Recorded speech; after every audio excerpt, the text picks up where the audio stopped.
Week 9. Being this far into the training for St. George, I only have 4 weeks left. So week 9 and week 10 are like my big weeks. 11 is tapering down and 12 is race week. So that's full taper. So I got 2 weeks of hard work left. There's a lot of road noise out here, a lot of cars. But I'll be on the trails. And just a split moment. I'll be 10 miles deep, so, well, not really. I'll be a few miles deep.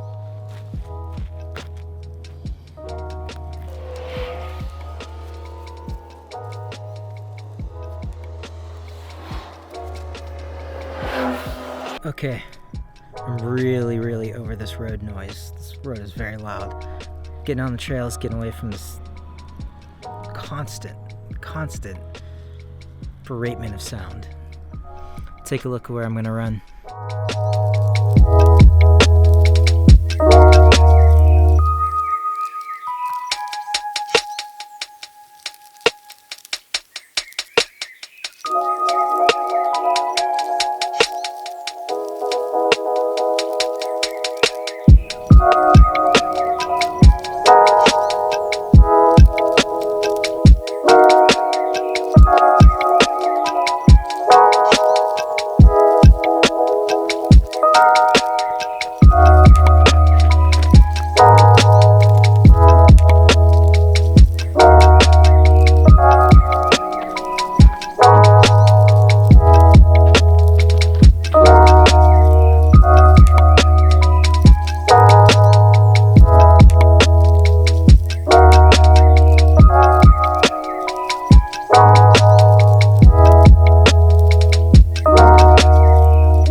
The Joshua trees are blooming.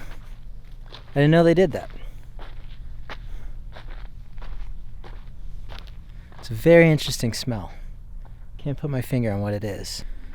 Whew. All right. 10 miles done. If anybody that's interested in training, I did 2 miles zone 1, zone 2, 2 miles top of zone 3, then 2 miles zone 2, then another 2 miles in the top of zone 3, and then finishes off with 2 miles in zone 2 for the warm down. So that's 10 miles total. And this run was really hard. I was surprised by how hard this run was. I only did like 12-minute miles, which is like super slow for me. But it was pretty steep. It was really beautiful. It took me 2 hours. That's a long time. Whew. Sun is setting. Well, while I was running, I had a little epiphany because I twisted my ankle a bit, and for the last like 4 miles or so, it was really painful to run on. And I've got a high pain tolerance, so it was like surprising that it hurt to run. I decided to still run on it and finish it. But the whole reason I wanted to run on the trail is I love running on the trail. I mean, you get to see the most beautiful scenery. It's way more interesting. But the other factor was I was talking about shin splints, wanting to avoid shin splints. Like I wanted to avoid injury before this race. And life is really funny that when you try to avoid things, like what you're trying to avoid, like it kind of gives to you. Like I was trying to avoid like some kind of injury, and like it gave me that. Life's a trip. I don't know who's like running all this. I think some intelligence is for sure. But it feels like a simulation almost. Like life is just a trip. My son was born 14 months ago. During the time that he was being born, I could tell the job I was working, I was getting paid pretty well. Seemed like a pretty steady job. I was always told like, oh, you'll be here as long as you want. You can work here the rest of your life kind of thing. Like, which of course is like, you should always be wary of that with jobs. I mean, they end. But right before my son was about to be born, while my partner was 8 months pregnant, I could tell something was wrong. Something was amiss. And I kind of like ignored it and like, no, it can't happen. Like, I can't get laid off right before my son's about to be born. When we're living in a super expensive area, like Southern California is stupid expensive. That's the only way to describe it. Especially coastal, where we are living. You know, I was like, no, I can't lose this job. Can't lose this job. I need this. My son's about to be born. I have to be able to afford this. I thought I was steady, but guess what? Life is like, boom. I was just driving down. Where was I? I was on I-5 one day, driving to go to a meeting. I think I was in Orange County somewhere. I get a call from my boss at the time. He's like, John, need you to come meet me. And I was like, oh shit. No, this is what I needed to avoid. I can't have this happen. Like, so like I pretty much like, you know, try to play it off like, hey man, I got a meeting, can't meet you. And that was just true. I did have a big meeting set up. But he's like, doesn't matter, drop it, come meet me. And I'm like, fuck. I knew it was going down. And, you know, I went through like all these little twists and turns to try to avoid this. Like, I didn't want this layoff. And I was the first of many. Well, I was with other people that got laid off too, but we were the first of many. And boom, I was trying to avoid it and life just hit me with it. And it was just like this run.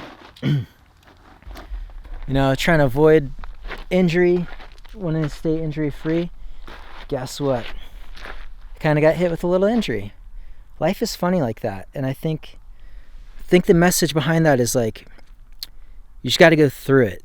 You can't go around, you can't avoid stuff, you got to go through it. Like, this is all a test, man. I don't know what this life is. It's a trip, but it feels like a complete test to just hone you. Especially with the endurance training, you'll find that more and more. You're like, whoa, I'm just being honed more and more. And that's a great benefit of it. All right, sun's going down. Gotta stretch. Always stretch, man.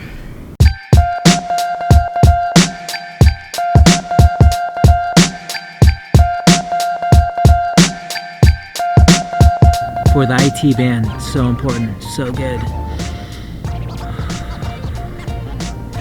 Deep breaths while you're doing it, big deep breaths.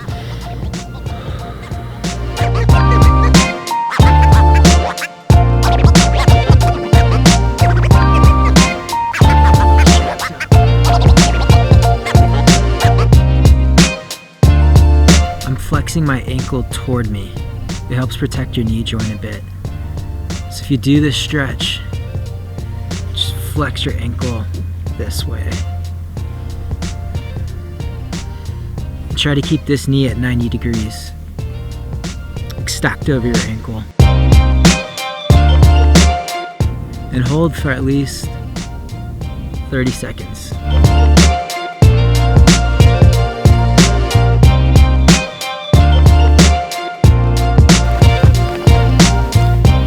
What I do is take 5 full rounds of inhale all the way to the top. Exhale all the way to the bottom. And basically 5 rounds of deep breath like that should be a little over 30 seconds.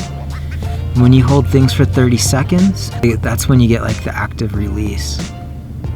So it's called the Golgi tendon organelle, and it basically, if you exert pressure like on a muscle that's locked, the Golgi tendon organelle will release the muscle.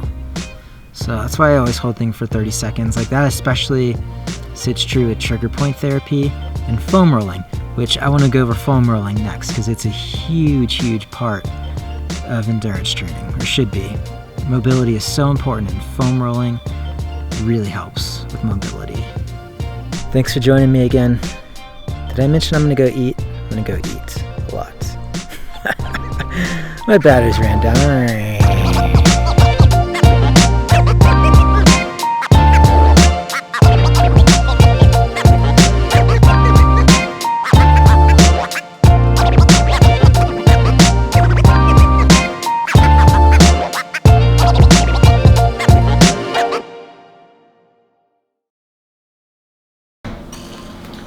Burrito. I am extremely saddle sore. And if you don't know what that means, saddle sore means having like sores where you'd sit on the saddle. So it's the most uncomfortable spot you could think of. I had a planned a century ride today. It's 100 miles. But I'm gonna do my own adventure, and I don't want to do anything today. 'Cause I'm so saddle sore, it just hurts. But I'm gonna do minimum 3.5 hours. But I'm gonna do something I don't want to do. I'm gonna push myself out of my comfort zone.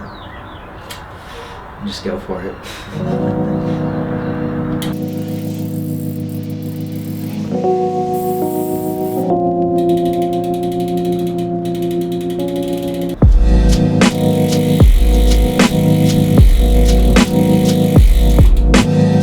Alright, well, I'm not looking forward to this ride, but I guess that's why I'm doing it. I guess that's why I'm doing all this stuff, because it's totally out of my comfort zone, and it's where you grow. You really do.